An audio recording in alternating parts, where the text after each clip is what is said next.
This is day 17 of our European tour, October 2009.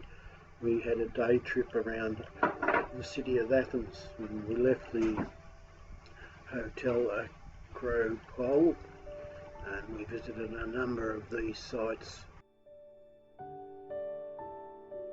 We visited the Stele of Atlas, an ancient structure once a gathering place and marketplace, and now a museum.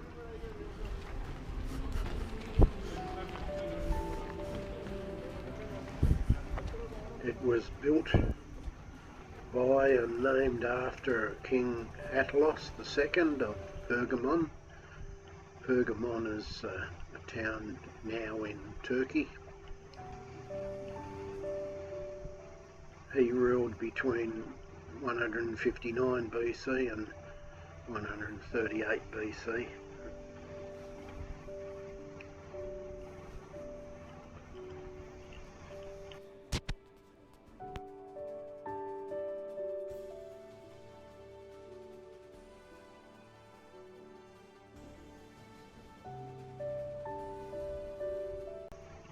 Built of marble and limestone in the Hellenistic times, and it was commonplace in most of the region.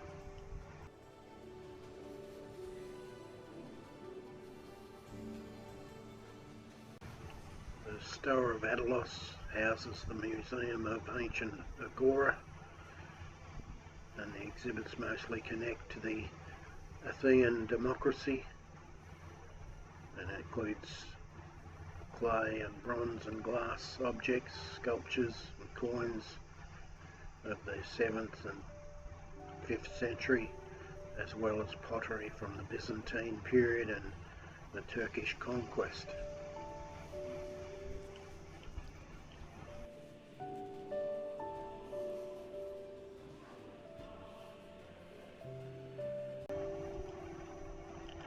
In 267 AD, the building was destroyed by an invading Germanic tribe called Huruli.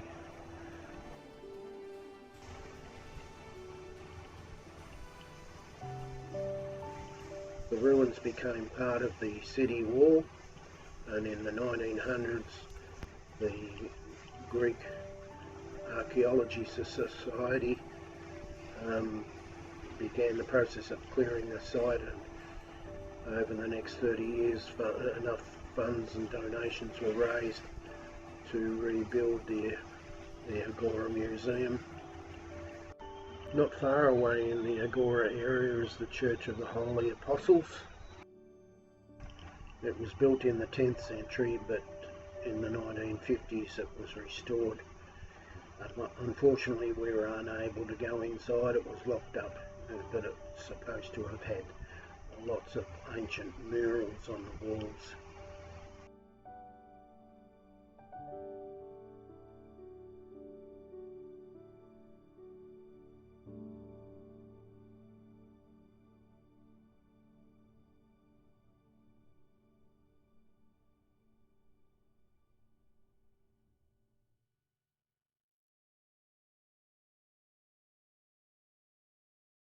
Also in the same area as the Agora was this temple Hephaestus, and it's also one of the famous icons of the city of Athens. The temple is a well-preserved Greek temple, and it remains mostly intact even today. It was built in 415 BC.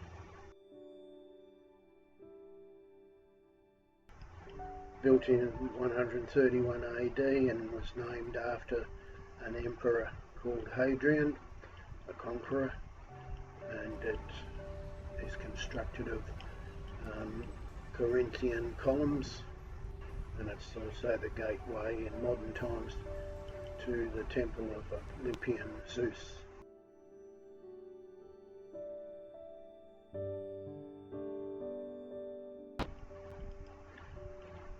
also built in 131 AD, was the temple of the Olympian Zeus, or commonly known as the columns of Olympian Zeus. It was a colossal temple in the centre of the Greek capital of Athens, and was dedicated to the Olympian Zeus, and originating from his position as head of the Olympian gods. If you have a look at the size of these, it's not obvious until you look at my wife standing in the foreground and realise how big these columns are. And this is me squinting, trying to get a selfie of my wife and myself in front of the Zeus columns. And here's another image of my wife. She was quite excited. They were quite beautiful and absolutely worth a look.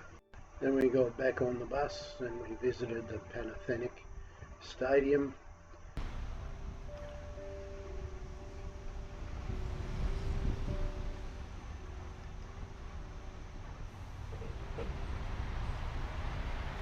This was built in 566 BC on the original site of a race course. I think it was called Acropolis. And then in 330 BC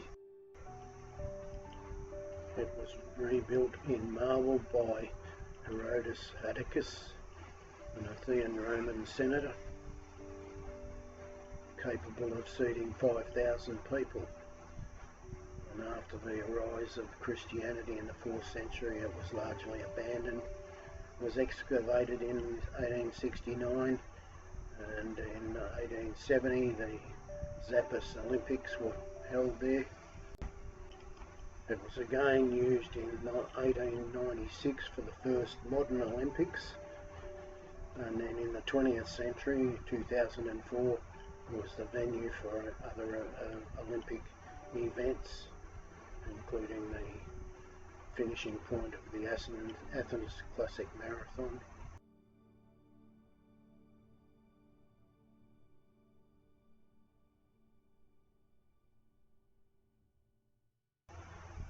These are stone markers with inscriptions of all the modern Olympic Games performed these days and in the modern past. Then we got back on the bus and drove past things like the Deanery University of Athens.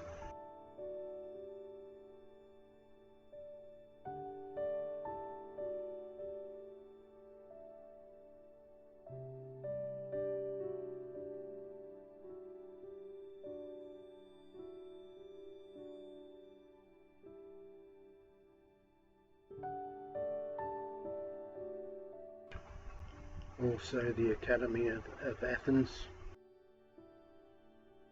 All the decorative details, and of course what you can't help from noticing definitely are the two statues of the two gods on top of the columns, Athena and Apollo, the goddess of wisdom and the god of music and light. Yes, that's great. The second building is the Athens University, where we don't have any sculpture decoration, we have paintings instead.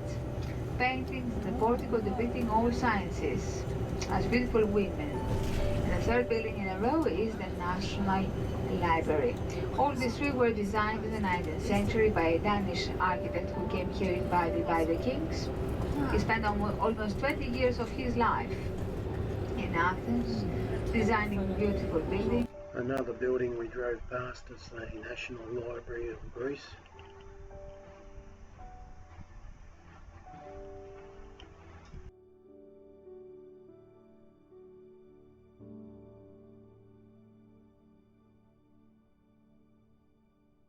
We also stopped at the Presidential Palace for a photo opportunity. If you're interested, we'll open the gates for you, let you out for no more than 10 minutes though, alright? So we had a whole 10 minutes of freedom to take photographs of the presidential palace and the guards standing out the front of the presidential palace.